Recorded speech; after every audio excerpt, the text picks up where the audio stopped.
We're going to talk about the movie Preach, Pray, Love. And some of the notable cast members in this movie are Karuchi Tran, Reginae Carter, Debrat, B. Simone, Mark J.P. Hood, and Tobias Truvillion. I Hmm. Truvillion. And so this was a very interesting movie about love and about redemption and about how God can use anyone in any circumstance for his glory. So I will let my co-host Nia take it from here. All right. So I feel that this movie was like really good when it comes to, let me just start off by this. Its strengths was personally like the representation of faith and having faith while working in the entertainment industry, definitely. Um, Especially like when it talks about like the hip hop Christian drama, I guess you can say.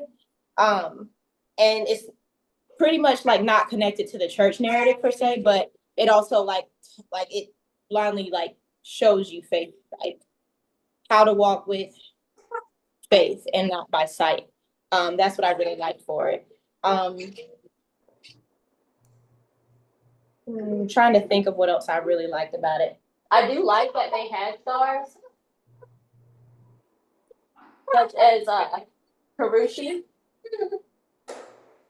I thought that that was pretty cool because I've never have I seen her? I have never seen her in.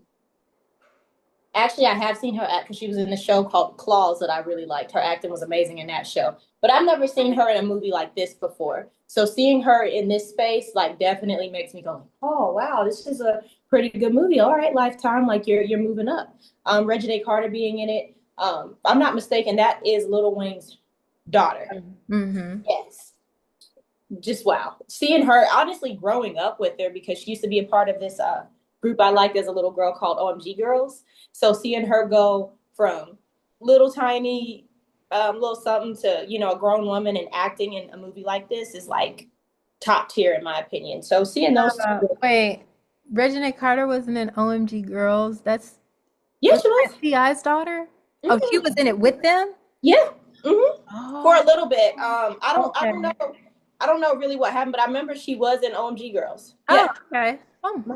And I hope I'm not wrong. No, I think you're right. I think you're actually right now that you mention it, my memory I don't think that she was. I comes don't know back. how it's gonna go. I mean, because I remember their song that I really liked that went like Gucci this, Gucci that, Louis everything. That was such a cutest song to me. Like when I was in high school, and I mean, I even thought I was grown enough to get me some colored hair and stuff. So it going back to that, you know, I know Yeah. she was in it. I'm not sure, but I know that they're all friends and they're all connected. I Right, right. think they're you Atlanta folks know Atlanta folks, no. y'all know y'all are all Hollywood.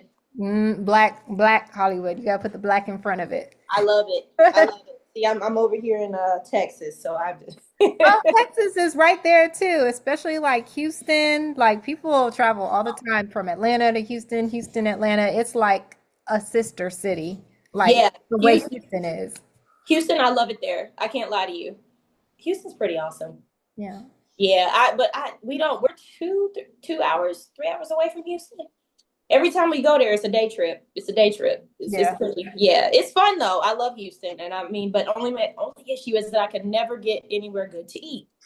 Um, always waiting for some chicken and waffles. I have a question for you though. Okay. What do you think of? I'm gonna say his name right. Kairos' congregation and leadership. Like, do you think that realistically does it reflect tension a pastor might face in like a real life setting? Yeah, I do because I think that there are lots of instances where there are pastors who want to like take a new direction with the congregation or a new direction with the church, or they don't agree with the leadership of the church and they decide to start their own church. I don't necessarily agree with him taking a portion of the congregation with him. I think that he should have just started from the ground up if that's what he wanted to do. Um, Hmm. but there were other pressures on him from funding to getting a new building, and I think that those things are real pressures for pastors because even though, I was raised in the church with my parents being a part of like the church leadership, you kind of get to see from the outside looking in, of course, like some of the things that they deal with, like on the outside of the spiritual side, like the operations and the running of an actual church. So Yeah. I think those were realistic scenarios. Okay. So I like that it talks about the African American culture, um, music. Like, okay, I'm not trying to make it sound like there's a segregation, but you always hear that there's church and then there's the black church, right? That's what they'll always say. And I always think about the difference in music. I've been to all kinds of churches, and you know, I will say that there is a difference depending on where you go, Yeah. uh, soul wise with music. And I think what I like is it talks about how the music can kind of cross. You know Mm. what I mean? Like I know I have a lot of friends who don't listen to secular music, as they say. That's what they say. And sometimes I'll be in the car with them and I'll be listening and I'm like, "Are you sure that this isn't like this sound like I don't know, like Britney Spears or something?" And they're like, "No, no, no, no, no. It's And I like how it shows how you can have great music that speaks to your spirit and speaks to your soul without the dark side of things. And that's Yeah. what I thought was very beautiful about this film. Um, I really liked it. Honestly, I would watch it a second time. Okay. And I Okay. bought it on Amazon Prime. Well, you better watch it a second time. You bought it. No.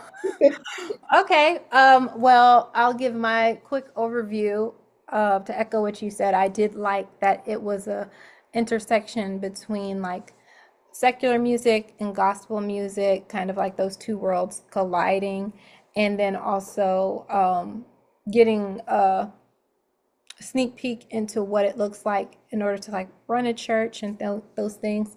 I think it was a really like feel good, family friendly movie. It was something that I could watch without having to like see if the kids were coming around or having to pause something or fast forward past certain parts. It was a really wholesome movie, a great holiday movie, even though it's not like holiday specific. I think it's just a good movie that you can have on with your family around and everybody can enjoy it. Thanksgiving. Thanksgiving movie, yes. That's not like weird or anything. So yeah, nothing else. I think that we can rate it. Okay. Mm, I'm gonna give it a. I'm gonna give this one an 8 out of 10. We only have 5 stars in here. We do. Yeah. Cut that part. No, I'm gonna keep it. I'm gonna keep this whole thing. I've always given things 8 out of 10. I'm sorry. Oh well, then I'm gonna give it a 4 out of 5. I'm gonna give it a 4 out of 5. Okay, okay, I'm gonna okay. give it a 4 out of 5. Yeah, I think the under message is really good to it. Honestly, if they wanted to, they could have played it in the theater and would have got a pretty good rating, I think, in my opinion. So 4 out of 5. I think I should have went to the theater. Okay. Yeah. I'll do my rating.